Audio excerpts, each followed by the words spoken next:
You know, the past couple nights haven't been that cold. You know, I think we felt prepared. But as we were driving here, we saw the thermometer on the car say 22. And I think, you know, we both thought it was a mistake, but it's cold. It's really cold. Significantly colder than the last couple nights we've had.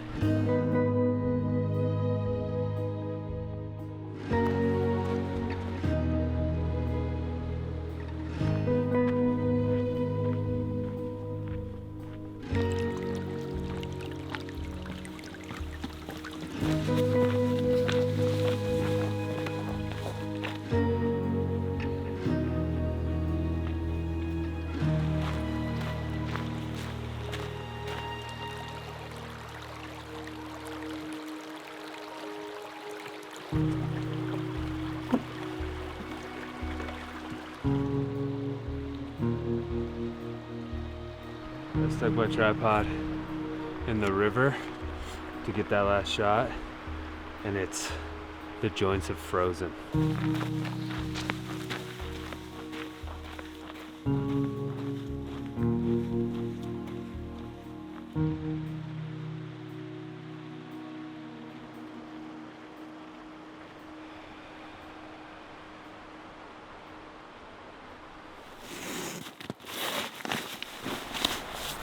I don't like it, Brett. I don't know what.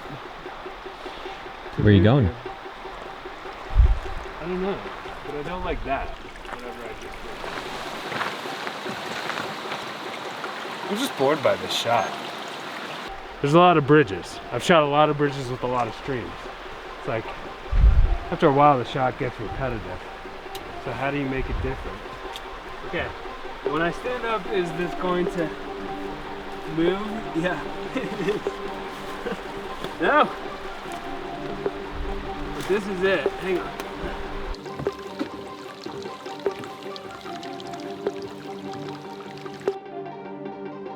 Let's do this.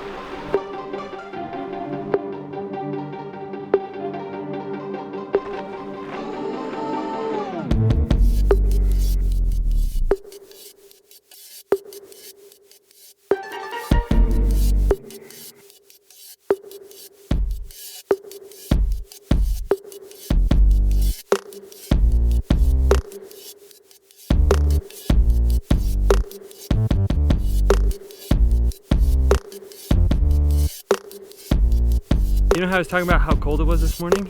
It is now roasting hot.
So here we are. This is Loon Lake, the mysterious Loon Lake I don't know if you know much about Loon Lake. So back in 1943, a plane, a bomber, was returning from a training mission in Nevada to Washington, and they got caught in a snowstorm, and they had to make an emergency landing, and they landed on this lake that was frozen over and skidded into the woods over there. And that wreckage is still there, and it's a beautiful sunny day, and we have this lake to ourselves because, of course, that's what fall hiking is all about, and fall backpacking. If you can withstand the cold, that cold night, you get some stunning spots to yourself. I've ditched the nuts and berries. I don't know why, but when I first started backpacking, I only took like nuts and berries. I don't know. I think I just enjoy the suffering. You know, if you backpack, you'll understand that. It sounds weird if you don't backpack, like, what, you enjoy the suffering? But yeah, there's a piece of this where you kind of enjoy the pain, the suffering, the long hiking, the cold nights. Like, there's a part of you that relishes that, and I wanted to up the ante just to kind of eat the nuts and berries, the things that would be out here. And watching Brett bring that chicken out yesterday, and I've totally changed my tune on that. There's enough suffering going on here. We're gonna get some comfort out of dinner tonight.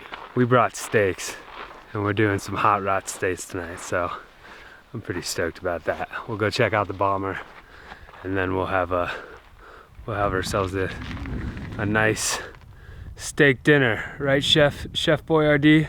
Yes, sir. All right.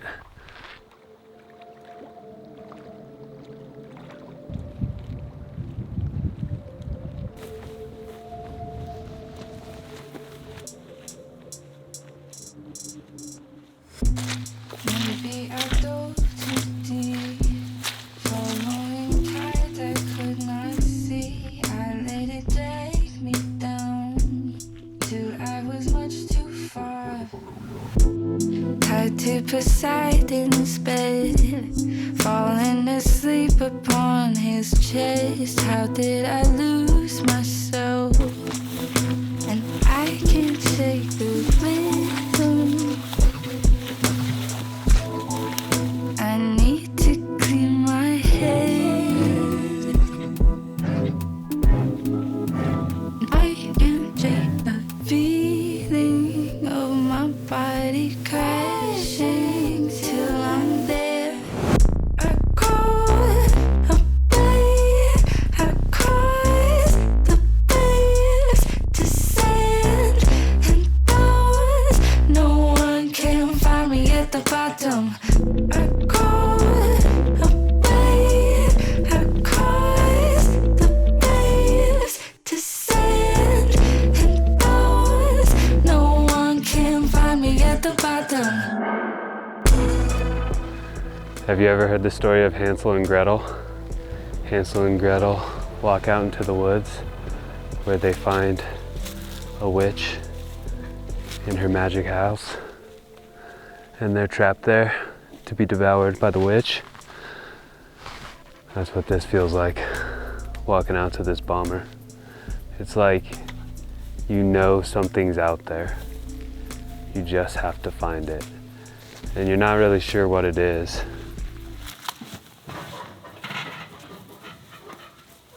You can really feel what those soldiers went through being trapped out here.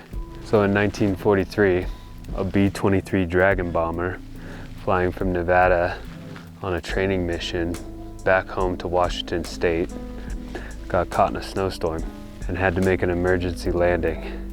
So they saw Loon Lake frozen over, decided to land on that.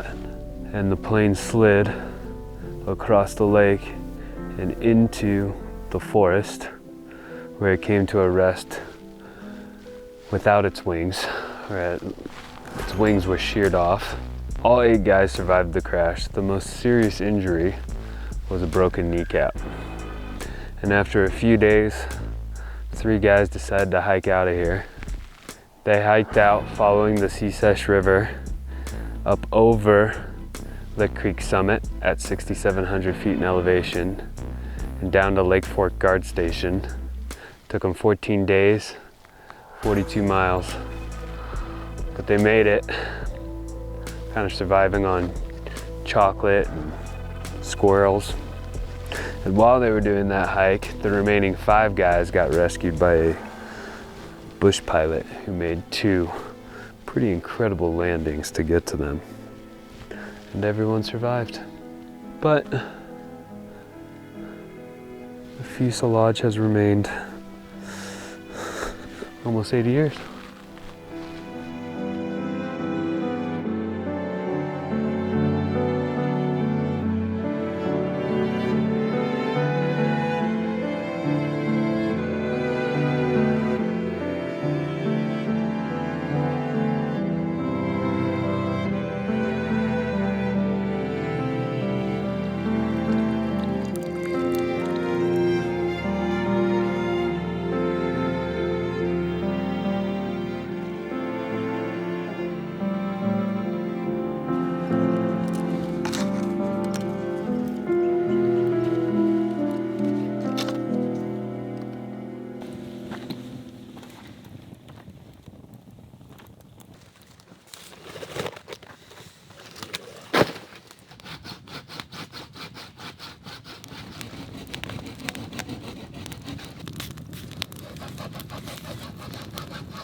No more nuts and berries. Did it change your life? Yeah, it's life-changing.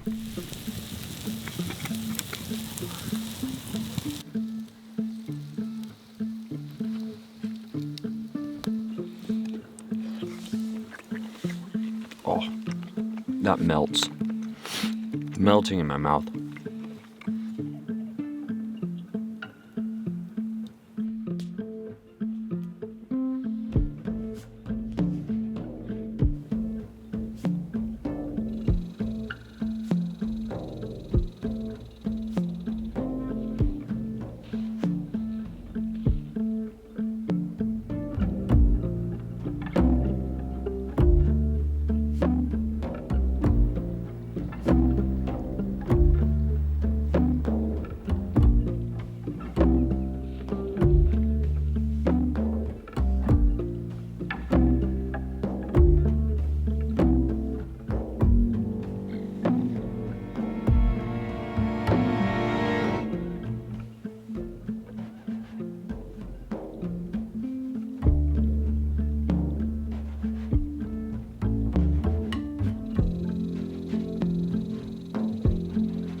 So there you have it, the mysteries of Loon Lake explored.